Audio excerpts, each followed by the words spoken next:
Segunda Crônicas, a partir do verso 7 do capítulo 32, você abriu sua Bíblia, vamos fazer a leitura. Sejam fortes e corajosos. O rei Ezequias está falando isso para o povo. Sejam fortes e corajosos. Não tenham medo, nem desanimem por causa do rei da Assíria e do seu enorme exército, pois conosco está um poder maior do que o que está com ele. Com ele está somente o poder humano, mas conosco está o Senhor, o nosso Deus, para nos ajudar e para travar as nossas batalhas. E o povo ganhou confiança com o que disse Ezequias, rei de Judá. Amém? Tem um programa que eu gosto pra caramba, que passa no History Channel, não sei se você já ouviu falar, Trato Feito. Quem conhece esse programa aí? Eu me amarro nesse programa, é legal, uma galera que conhece. É um programa que é basicamente assim, uma loja de penhor, de penhores. Tem lá os caras que são protagonistas e tal, em geral vai lá o americano para vender o objeto, para pegar algum valor em troca, ou para penhorar mesmo um bem que ele tem, para ter um dinheiro que às vezes ele está precisando, etc. Mas é um programa maneiro, que às vezes você vê ali as negociações, chegam os caras sem noção pedindo um valor astronômico, o cara fala, cara, isso não vale nada. Mas tiveram algumas vezes que eu fiquei intrigado com algumas situações. Por exemplo, uma vez foi um cara que ganhou uma moedinha pequenininha no jogo de pôquer, e ele sabia que era uma moedinha rara, muito valiosa. E ele queria vender essa moedinha, ele foi no programa, ele levou, e ele pediu $20 mil inicial. $20 mil, ele sabia que era valiosa, ele pediu esse valor. E aí o programa é assim, né? Tá o cara lá que faz as compras, mas ele não sabe de todos os objetos que existem no mundo. Então, quando chega alguma coisa mais específica, ele chama um especialista para dizer mais ou menos, para dar um valor ali, para dizer mais ou menos quanto que aquilo ali vale. E aí chega o cara, especialista, olha aquela moeda, ele fica encantado, fala, cara, você tem uma dessa aqui e tal, e dá uma explicação histórica, vai falando um monte de coisa, etc e tal, para chegar no fim e falar o valor que todo mundo que está assistindo o programa quer saber. E aí ele fala, cara, essa moeda aí vale pelo menos $100 mil. E aí, na hora, as coisas mudam, assim. Aí o cliente que levou moeda já muda, já olha pro cara e tal, ele olha, aí ele, putz. Aí o protagonista, o Rick, fala, pô, eu tinha que ter aceitado quando tinha dado 20 mil, enfim, e tal. E aí o programa passa e tal, acabou que eles negociam, o cara compra por $80 mil. O cara achava que valia 20 e acabou negociando por $80 mil. Um negócio muito valioso. Teve um outro programa uma vez, que foi um ex-jogador do Patriots. Eu vi que aqui na igreja, assim, você segue lá o Facebook, tem uma galera que acompanha, né, o futebol americano. Eu não gosto muito, mas eu sei que tem uma galera que acompanha, e quando tem o Super Bowl, né, todo mundo quer parar para assistir e tal. Teve o Super Bowl número 36, que teve um jogador que não jogou, era do time do Patriots. O nome dele é Brooke Williams. Ele ganhou um anel, enfim. Todo mundo sabe que quando você vence lá o Super Bowl, você ganha um anel, o anel de campeão. E ele ganhou esse anel, mas aí, sei lá, talvez ele não tivesse dado tanto valor ali por ele não ter jogado, não sei, mas ele estava precisando muito de dinheiro, em um determinado momento ele levou o anel nessa loja e vendeu para o cara por $2.600. $2.600. Bizarro, assim, ele não deu valor para aquilo ali, acabou dando. O cara do programa, uma vez no documentário, fala, cara, eu não acreditei quando aquilo ali aconteceu. Tipo assim, sabe quando você tem o santo graal do esporte, aí vem o cara e vende por aquele valor tão ínfimo. Ele falou, cara, o cara precisava muito de dinheiro, enfim, eu acabei fazendo um excelente negócio. Hoje o anel está lá na loja por $100 mil. $100 mil. Um negócio que valeu $2.600. Isso me intriga demais. Como que a gente pode ter um negócio que é tão valioso na nossa mão e a gente não se dá conta disso? Isso acontece também em relacionamentos, se você parar para pensar.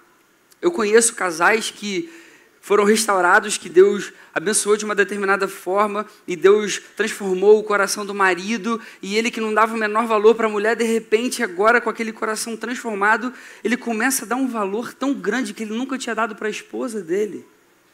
E a esposa também, ela está sempre com aquele cara ali, não aguenta mais olhar e tal, e de repente Deus faz uma transformação tão grande que ela passa a olhar como algo tão precioso do lado dela.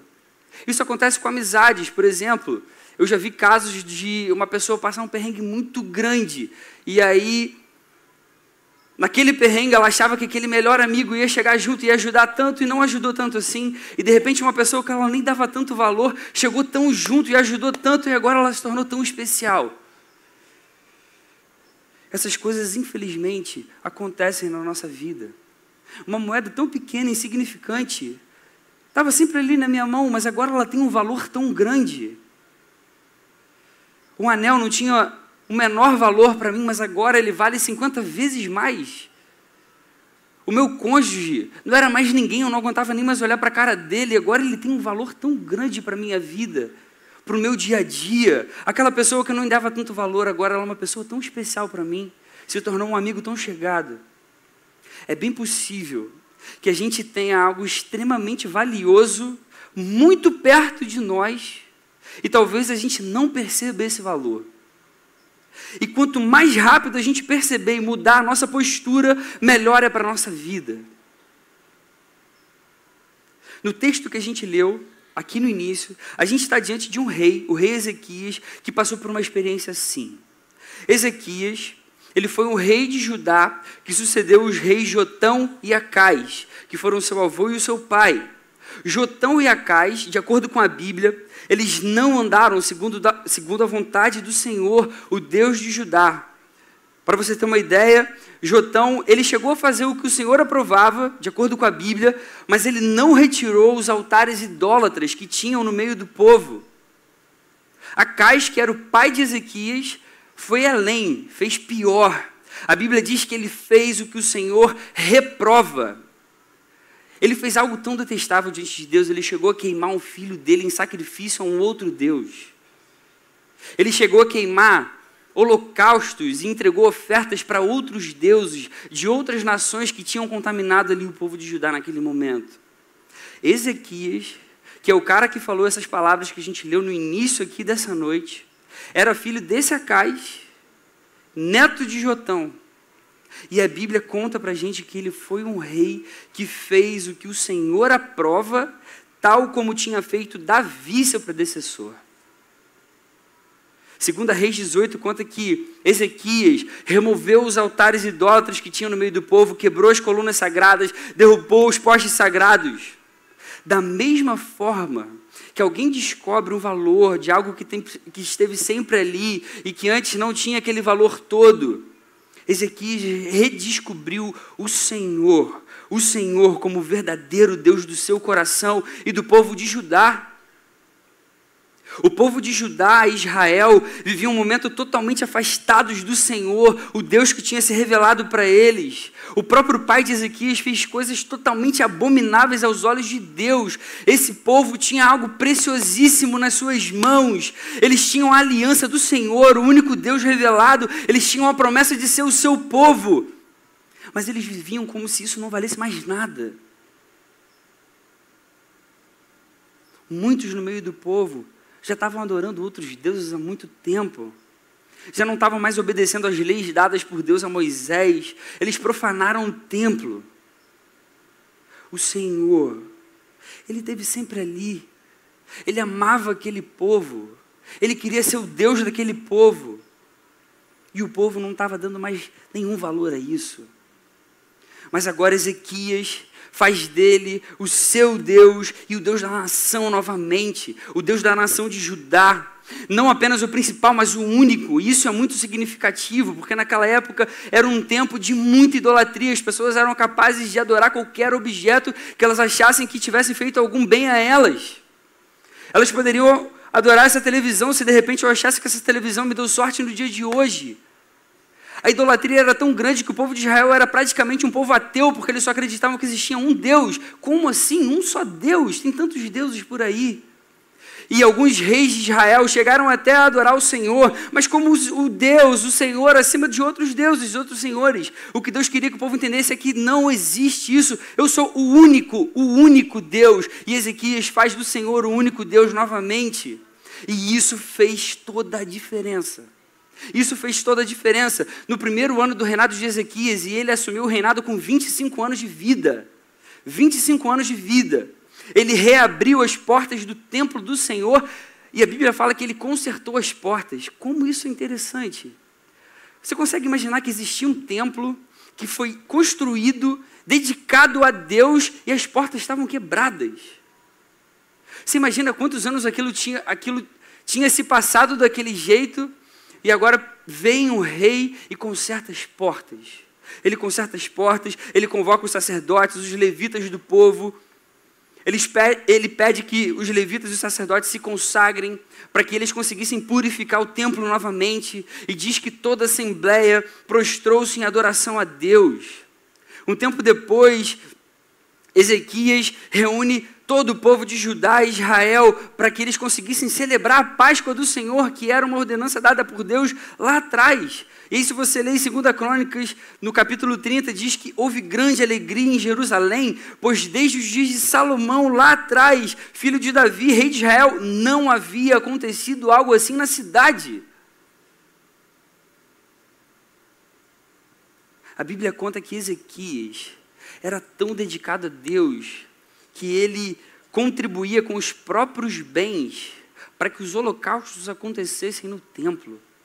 Naquela época, o holocausto era a forma da gente adorar a Deus. Ele dava os próprios bens para que o povo adorasse a Deus, de acordo com a lei do Senhor. E aí o final do capítulo 31 de 2 Crônicas resume tudo o que Ezequias fez e como isso agradou a Deus. Foi isso que Ezequias fez em todo o reino de Judá. Ele fez o que era bom e certo, e em tudo foi fiel diante do Senhor, do seu Deus. Ele buscou o seu Deus e trabalhou de todo o coração. Por isso, prosperou.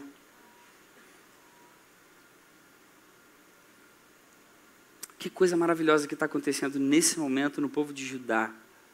Que transformação, que mudança. Agora tem um rei que ama o Senhor, agora tem um rei que se dedica. Alguns anos se passam e a Síria, que nesse tempo era uma nação poderosíssima, inimiga, já tinha varrido o reino do norte de Israel, agora vem e ameaça Judá, no sul.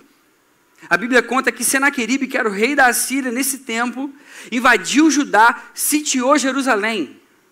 E aí eu queria que você, não sei se você vai lembrar de uma pregação que o Clavinho falou, de como era nesse tempo, quando um povo sitiava um outro povo para tomar conta. Eu não vou repetir aquelas coisas bizarras, mas esse é o cenário que você tem que trazer para sua mente nesse momento aqui. Senaqueribe sitia Judá. E aí, nesse momento, Ezequias busca o Senhor, e o Senhor confirma que vai ajudar, que vai defender o povo, que vai livrar o povo do rei da Síria. E aí se encontra o trecho que a gente leu no início dessa noite. Ezequias vira para o povo e fala: sejam fortes e corajosos, não tenham medo nem desanimem por causa do rei da Síria e do seu enorme exército, pois conosco está um poder maior do que o que está com ele. Que momento, que palavras, que coragem. A primeira coisa que a gente aprende é que no reino de Deus, o que há de mais precioso é o rei. E eu não estou falando do rei Ezequias, eu estou falando do rei, o Senhor, que é o rei dos reis. É o rei que está acima de todos os outros reis. No reino, o que há de mais precioso é o rei, é o Senhor. Eu acho que todo mundo aqui deve gostar de viajar. Eu gosto pra caramba de viajar. Eu tenho uma esposa também que gosta pra caramba de viajar. A gente gosta muito de conhecer outros lugares e tal. A gente já teve a oportunidade de ir para lugares muito legais. Eu sou muito grato a Deus por isso.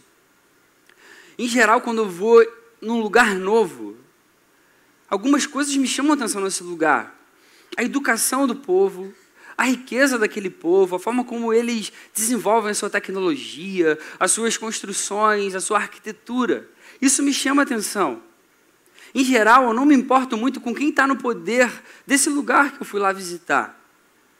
A gente tem a tendência natural de considerar várias dessas coisas quando a gente valoriza algum lugar específico.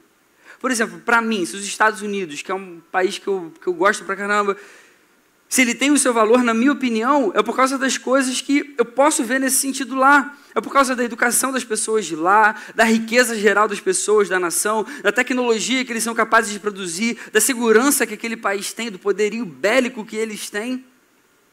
Mas no reino de Deus, não são essas coisas as mais importantes e as mais valiosas. No reino de Deus, o que há de mais precioso é o rei. É o próprio rei. Ezequias entendeu isso. E ele fez do Senhor o que havia de mais importante em todo o seu reinado. Ele fez o que outros reis não tiveram coragem de fazer. Vamos quebrar esses postes sagrados aqui, essas adorações para outros deuses que nem existem. E nas palavras de encorajamento ao povo, ele diz, com a gente está um poder maior. Um poder muito maior do que o que está vindo contra a gente. Conosco está o Senhor, o nosso Deus. E a Bíblia diz que ele foi abençoado por essa atitude, por fazer do Senhor o verdadeiro Deus, do seu coração e do seu povo. Quando a gente faz de Deus o nosso bem mais precioso, todas as coisas à nossa volta se ajeitam. As coisas à nossa volta se equilibram, começam a dar certo. E eu não estou falando aqui de um certo de acordo com o conceito mundano do certo, sabe? Que as pessoas veem um cara ganhando muito dinheiro, sendo bem-sucedido, ele deu certo. Eu não estou falando desse certo, estou falando do certo de acordo com o conceito bíblico, que é a vontade de Deus se realizando. Quando a gente está conectado a esse Deus, a sua vontade gera prazer no nosso coração e a nossa vida começa a se ajeitar. Alguns momentos eu pude falar isso com a Lê, abrindo meu coração com ela. A gente tem uns momentos em que a gente faz devocional junto, que a gente busca Deus, que a gente ora, a gente louva a Deus. E eu falo isso para ela, eu falo, cara, às vezes que eu estou com a minha devocional em dia, parece que eu tenho uma paz que é inexplicável, sabe? Parece que as coisas dão certo, parece que as coisas se ajeitam, que as coisas caminham, sabe? De uma forma natural, parece que as coisas começam a fazer sentido de verdade, sabe? Mesmo que possa estar acontecendo alguma coisa bem bizarra perto, assim, bem ruim perto.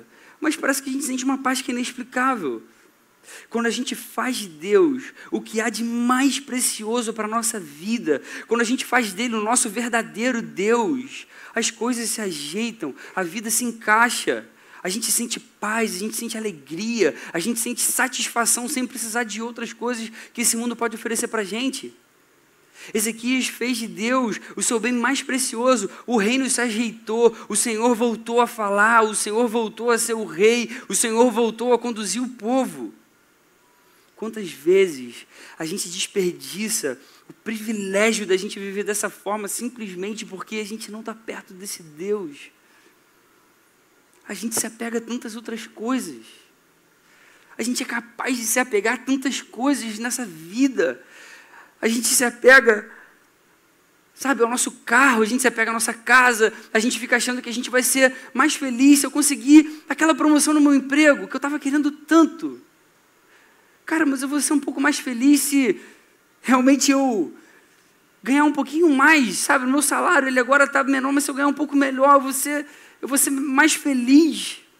Se eu conseguir atingir as metas esse ano, bater, sabe, todas as metas da empresa, eu vou conseguir aquele bônus cheio. Poxa, vai ser melhor assim. E a gente fica com isso na nossa cabeça o tempo todo. A gente fica achando, se eu achar o amor da minha vida, aquela pessoa que vai casar comigo, cara, aí eu vou ter paz, aí eu vou querer, aí eu vou viver bem, tranquilo. Se eu conseguir morar naquele lugar, se eu conseguir ter aquela casa, se eu conseguir passar naquela vaga do concurso, se eu conseguir passar naquela vaga de emprego, naquela vaga daquela faculdade, se a minha empresa esse ano der lucro, aí sim eu vou ser feliz, aí sim eu vou conseguir ficar em paz. A gente só vai encontrar alegria verdadeira e duradoura e constante quando a gente se apegar a Deus e a Deus somente. A Deus e a Deus somente. Nada nesse mundo, nada que esteja agora na sua mente vai te trazer mais alegria do que a presença de Deus inundando, enchendo o teu coração, enchendo a tua vida. Nada nessa vida que você consiga imaginar vai te trazer mais alegria, mais satisfação, mais paz.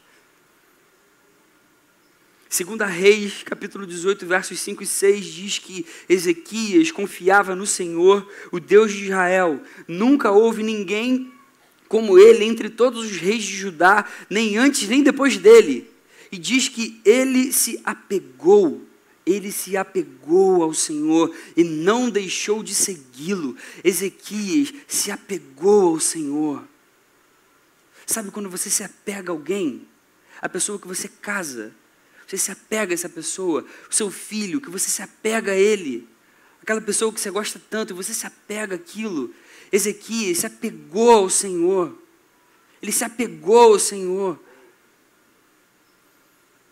Aqui a gente encontra o real significado do que Jesus vai ensinar séculos depois, lá no Sermão do Monte, que tem sido tão falado nas pregações aqui no Retiro, lá em Mateus 6, quando ele diz: busquem, pois, em primeiro lugar, o reino de Deus e a sua justiça, e todas essas coisas básicas sobre o que comer, o que vestir, o que vai acontecer com a tua vida amanhã, vão ser acrescentadas para vocês. Busquem em primeiro lugar o reino de Deus. Sabe por quê?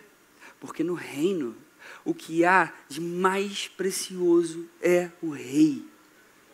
É o rei. Séculos depois da vida de Ezequias, o verdadeiro rei foi revelado. Jesus veio ao mundo, o próprio Deus encarnado. Hoje, quanto mais a gente se apega a Jesus, mais a gente percebe a verdade de que o que há de mais precioso no reino é o rei. É o rei. Mas isso não significa que tudo vai ser perfeito sempre. Ainda que a gente viva perto de Deus, fazendo dele o que há de mais precioso, em algum momento da vida ele vai deixar que a gente passe por alguma tribulação. Isso vai acontecer. Seja para trazer a gente para perto, seja para a gente aprender a confiar mais, seja para mostrar o quanto ele nos ama. Ezequias dá uma informação muito importante quando ele fala ao povo essas palavras que a gente leu aqui essa noite.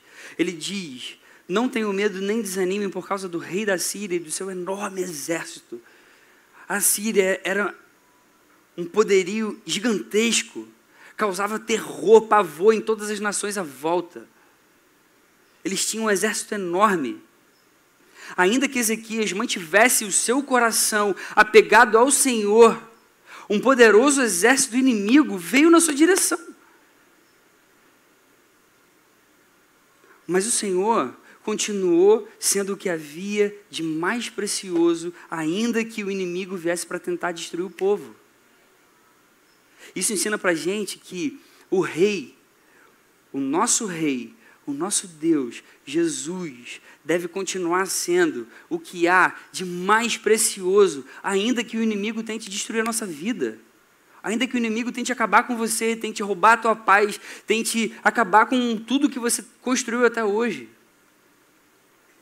O que me chama a atenção é a certeza que Ezequias tinha no coração de que o Senhor seria o seu protetor.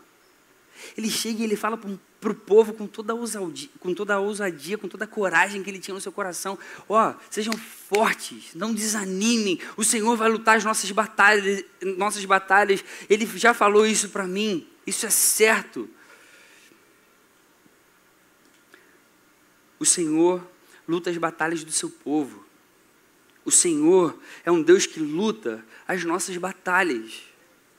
Mas eu não quero que você pense que eu estou aqui fazendo uma pregação triunfalista. O Senhor vai lutar a sua batalha daqui para frente. Amém, irmãos? Tal. Confie nisso. Não é isso que eu quero que você entenda. O melhor aqui não é o fato da gente ter a vitória que Deus pode dar para a gente ou não. O melhor aqui é a gente ter a certeza da sua presença com a gente. Ele é um Deus que se importa. Ele é um Deus que se importa com a sua vida. Ele te ama tanto, tanto que eu sou incapaz de dizer o quanto Ele te ama. Eu queria que Jesus estivesse agora aqui só para falar isso. Eu te amo tanto, porque eu sou incapaz de falar isso para você. Na história, grandes homens de Deus preferiram a presença dEle a qualquer outra coisa. Na vitória ou na derrota, não importa. O que me importa, Senhor, é: você vai estar comigo? Você vai estar do meu lado? Olha um pouco para a história do povo de Israel, bem antes disso acontecer, com essa história de Ezequias. Lá atrás, quando o povo ainda estava no deserto, em determinado momento, Deus se ira com o povo, Deus, coloca aquilo para Moisés e fala: Moisés, olha só, eu vou cumprir aquilo que eu falei, o povo vai entrar na terra prometida, mas eu não vou mais acompanhar vocês. O que Moisés fala para Deus? Moisés se desespera e fala: Senhor, se não fores conosco, não nos envies. Senhor, olha só, se você não for com a gente, nem manda a gente para lá, porque não faz o menor sentido. As pessoas que viveram mais próximas de Deus sempre preferiram a presença dele, ainda que estivessem em apuros, ainda que passassem por necessidade, do que a sua falta na bonança. As pessoas que viveram mais próximas de Deus sempre preferiram a presença dele, ainda que elas estivessem em apuros, ainda que elas estivessem em necessidade, em escassez, correndo risco de vida, do que a sua falta no período de bonança. É melhor a gente ter a presença de Deus, ainda que haja risco da derrota, do que a gente vencer sem ter o nosso Deus conosco. Quando a gente lê o Salmo, capítulo 23, verso 4, em que o salmista diz: mesmo quando eu andar por um vale de trevas e morte, não temerei perigo algum, pois tu estás comigo, a tua vara e o teu cajado me protegem. E tem um autor americano chamado Gerald Bray, que escreveu um livro chamado Teu é o Reino, e ele fala, numa análise sobre essa parte desse salmo, ele diz: o vale da sombra da morte é um lugar de trevas e incerteza, porém, é um lugar que não causa terror para os que confiam em Cristo.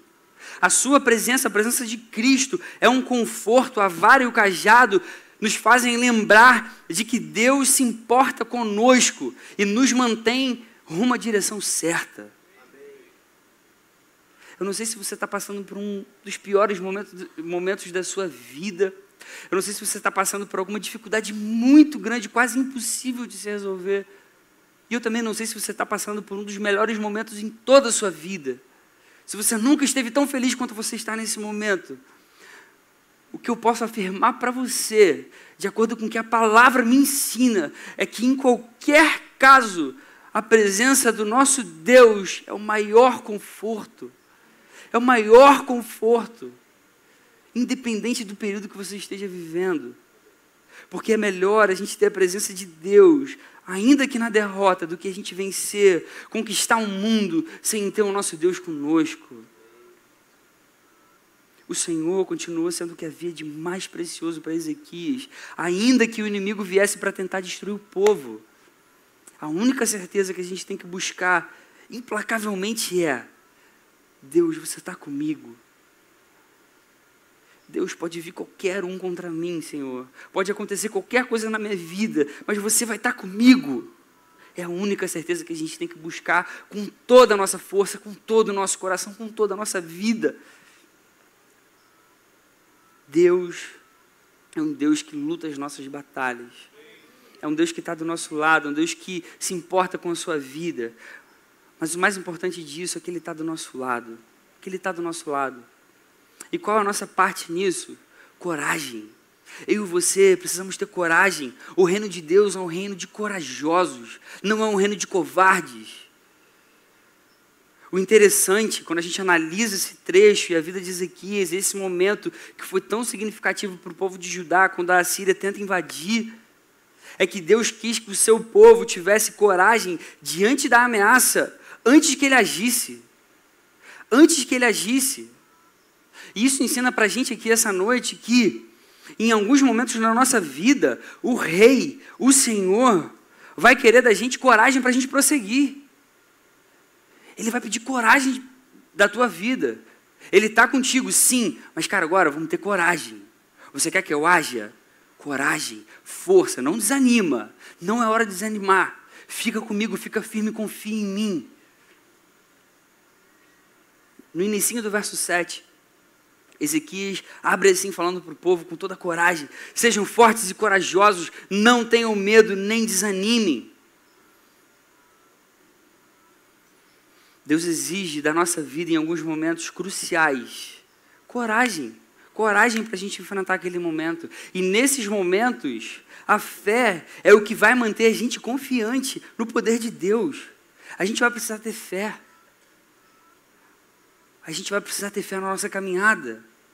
E aqui eu não quero que você entenda que eu estou falando que a gente precisa ter um pensamento positivo, sabe? Ah, vai dar tudo certo, amém, irmão, amém, vai dar tudo certo. Não, não é isso. Fé é a certeza que a gente tem no poder de Deus, no que Ele pode fazer, baseado na sua palavra, na palavra de Deus. A gente sabe o que Ele é capaz, o que Ele pode fazer, Então, nada vai me abalar.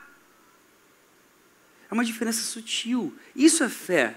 Não é só ter um pensamento positivo, vai dar tudo certo, vai dar tudo certo, vai dar tudo certo. Não necessariamente.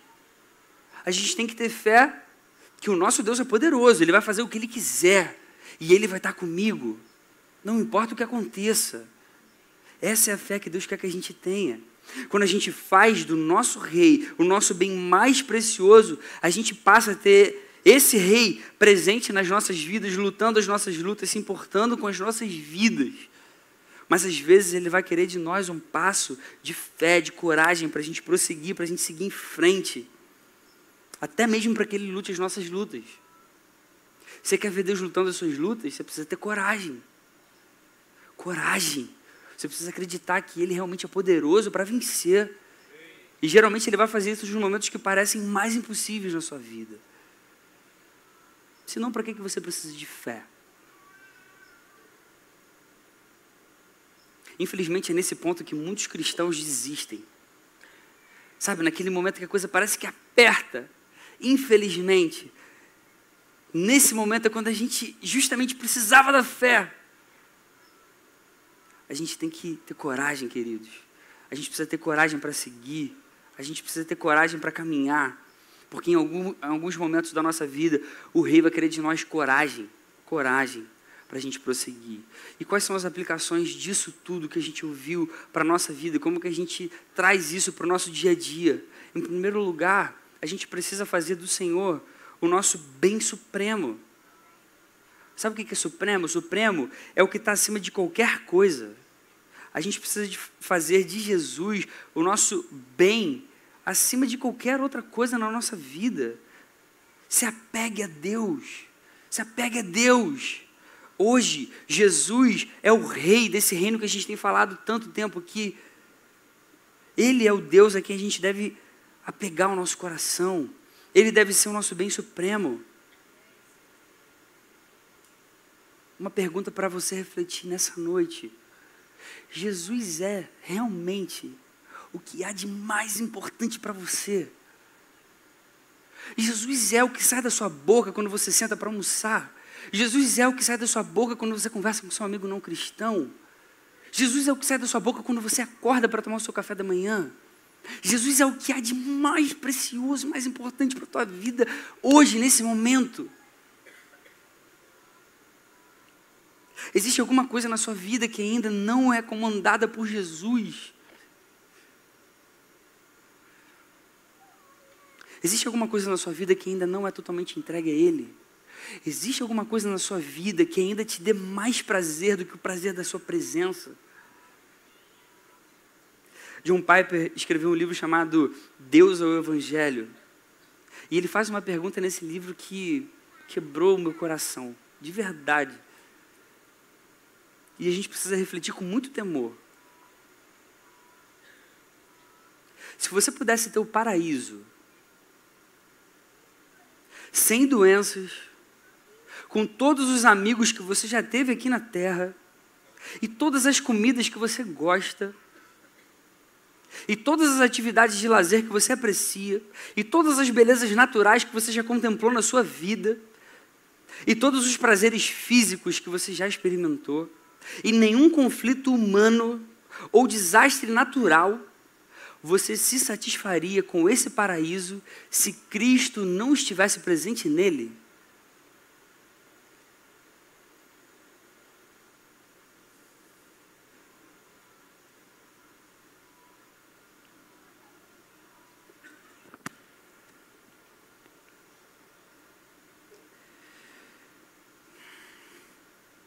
Quantas vezes a gente responderia sim para essa pergunta?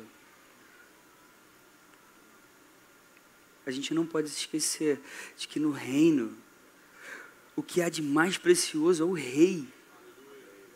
No reino, o que há de mais precioso é o rei. Se a gente não encontrar o maior prazer da nossa vida nesse rei, em Jesus, então alguma coisa está errada. Alguma coisa está errada.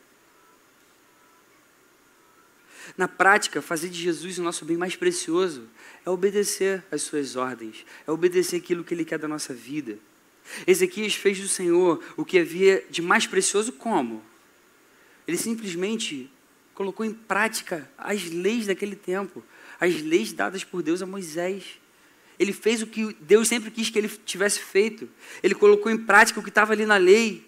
Quando a gente obedece aos mandamentos de Deus, acontece um mistério tão maravilhoso que a gente acaba até se beneficiando com isso. Os momentos em que a gente mais é obediente, que a gente mais se entrega pelo reino, são os momentos mais gratificantes da nossa vida. São os momentos mais felizes que a gente pode ter em toda a nossa história. Querido, coloque em prática tudo que você tem ouvido aqui nesse retiro, senão não vai ter valido de nada. Sinto informar isso. No reino, o que há de mais precioso é o rei. E se o que há de mais precioso é o rei, então a sua vontade é valiosíssima. Vale mais do que o ouro, vale mais do que qualquer outra coisa nessa vida. Esse foi o sentimento de Davi quando ele escreveu o Salmo 16. Ao Senhor declaro, Tu és o meu Senhor, não tenho bem nenhum além de Ti. Não tenho bem nenhum além de Ti. Você consegue imaginar um rei que tem lá o seu palácio e tudo que ele pode ter, e todas as riquezas que ele pode conquistar, e todos os reinos que ele pode dominar, e de repente ele se depara com esse rei, com esse Senhor, e ele declara, Senhor, eu não tenho bem nenhum além de Ti. A segunda aplicação para a nossa vida é que a gente precisa receber com gratidão tudo que Deus dá para a gente. Receba com gratidão tudo que Deus te dá, sejam coisas boas, sejam coisas ruins, sejam momentos bons, sejam momentos ruins. O que importa para a gente é que em todos os casos, Ele quer estar do nosso lado, Ele quer estar do seu lado, Ele se importa com a sua vida, Ele quer estar contigo, se alegrando, ou então lutando as tuas lutas. Você pode ter certeza que em alguns momentos, Ele é quem vai lutar as suas lutas. A especialidade de Deus é ser Deus. Deus é Deus, então confie. Mas agora, considere no seu coração que em muitos casos, Deus quer ensinar alguma coisa para você, ou tratar alguma coisa no seu coração. Hudson Taylor disse uma coisa que é sensacional. Aprender o que Deus quer nos ensinar no meio da dificuldade é mais importante do que sair dela. Aprender o que Deus quer nos ensinar no meio da dificuldade é mais importante do que sair dela. Eu não quero aqui, sério, que você pense que eu estou falando aquelas coisas, sei lá, sensacionalistas, do tipo, sabe, você não pode sentir nada, confie em Deus e tal. Cara, eu não quero que você ache que eu estou sendo um cara hipócrita aqui, não. Óbvio que não. Sabe, como se crente não se entristece nunca, porque a gente é filho do rei e tal. Não, não é isso. É óbvio que situações tristes levam ao choro, é óbvio que situações angustiantes levam ao medo, é óbvio que situações alegres trazem alegria para o nosso coração. O que eu quero dizer aqui é que a gente tem que ter a postura de Jó, quando Deus ordenou que Satanás tirasse tudo dele, menos que tocasse na sua vida. E nesse momento a esposa dele chega para ele e fala, Jó, amaldiçoa esse seu Deus, esquece esse seu Deus, você não está vendo que ele não está nem aí para você? E o que Jó responde para sua esposa? Você vai encontrar em Jó capítulo 2, verso 10. Ele vira para a esposa dele e fala, você fala como uma insensata. Aceitaremos o bem dado por Deus e não o mal? Em tudo isso, Jó não pecou com seus lábios.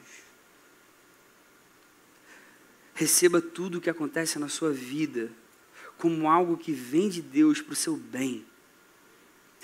Deus te ama muito, Ele se importa com a sua vida. Ele não quer o seu mal, acredite, ainda que a situação que você viva hoje pareça a pior das situações em toda a sua vida, Deus não quer o seu mal, Ele quer salvar o teu coração.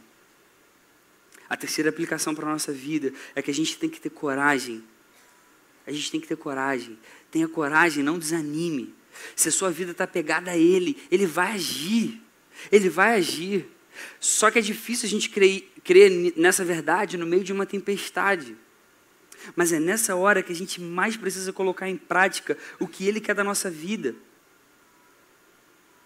Agora, a gente precisa entender algumas coisas também na nossa caminhada. O que você quer que aconteça na sua vida? A vontade de Deus ou a sua vontade? No reinado de Ezequias, Deus interveio em favor do povo. E ele deu uma vitória sensacional ali para o povo de Judá. O povo de Judá não precisou nem lutar. O Senhor acabou com o reino da Síria. Eles não chegaram perto do reino de Judá.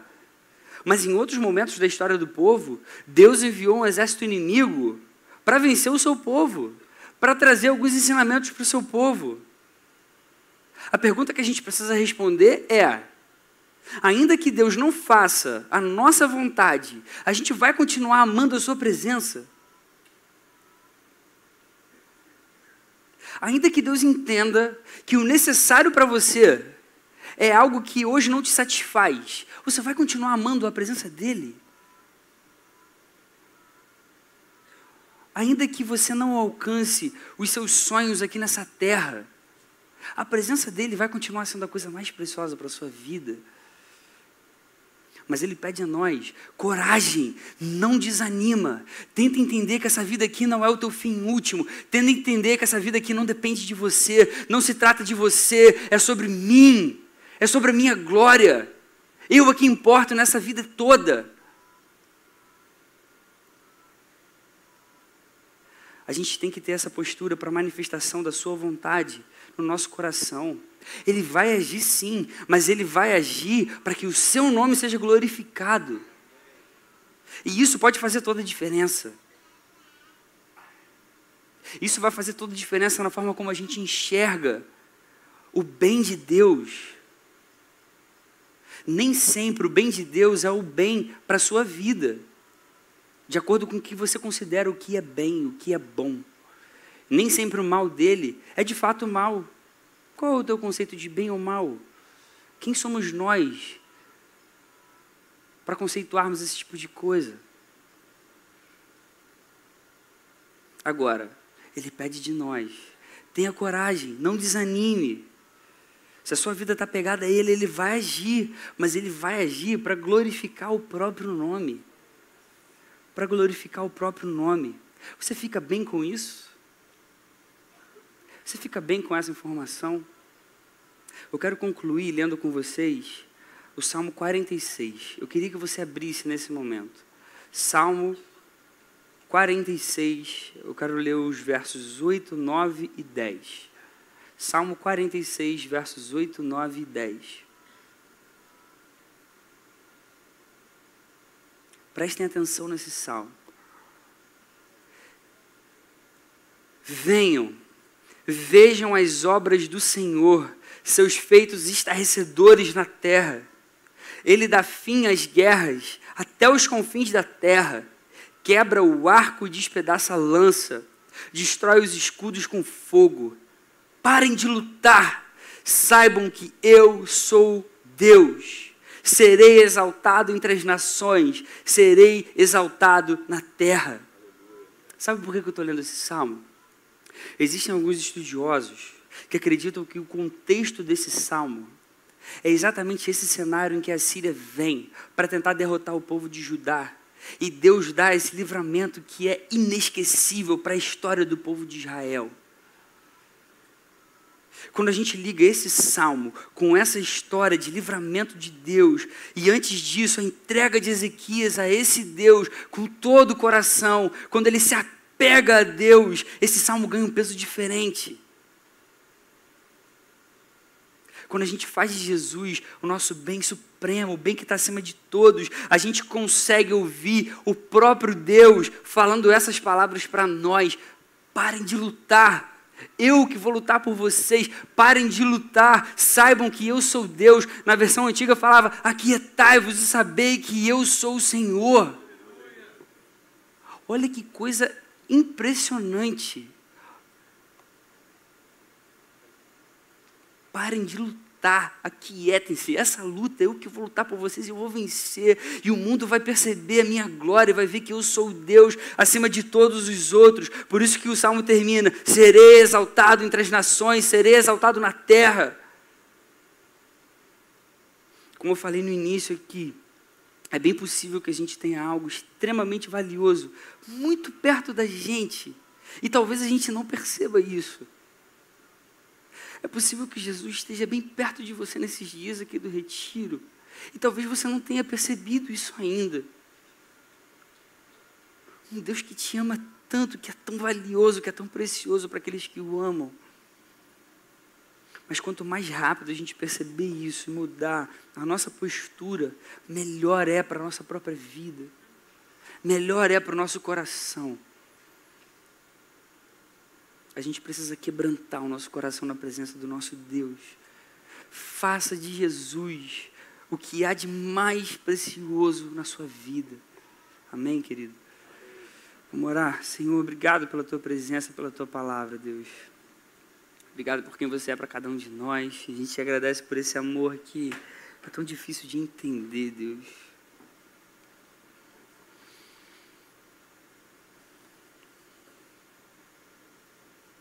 Senhor, a gente olha para a nossa vida, a gente não consegue entender, Senhor, por que você ama tanto a gente assim, Senhor. A gente não é digno desse amor, Senhor. A gente não merece esse amor, Deus. Obrigado porque você ama a gente mesmo sem merecer, Deus. Obrigado porque você se importa com a nossa vida. Obrigado porque você é o bem mais valioso que a gente pode ter em todo esse mundo, Senhor, em toda a nossa vida, em toda a nossa história, Senhor. Se revela para cada irmão meu que está aqui nesse lugar, Senhor. Quebranta cada coração. Senhor, traz o perdido para os teus braços, Deus. Quebranta as vidas que estão nesse lugar, Senhor. O coração que está desanimado, Senhor, que você possa trazer um ânimo novo, Senhor. O coração que está desencorajado, que você possa encorajar novamente, Deus. Que a gente consiga olhar para a tua palavra e ela traga mesmo alegria para o nosso coração, vontade de viver, vontade de existir para a tua glória. Faz assim no nosso meio, Senhor. Continua restaurando, Senhor, as nossas almas, os nossos pensamentos, a nossa vida como um todo. Por favor, Senhor, por favor, não deixe a gente sair desses dias de retiro indiferente, Senhor, com o coração frio, Deus, diante de um Deus que é tão grandioso, que é tão bom, que é tão poderoso.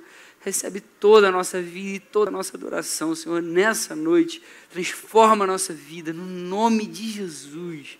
Amém, Senhor. Amém.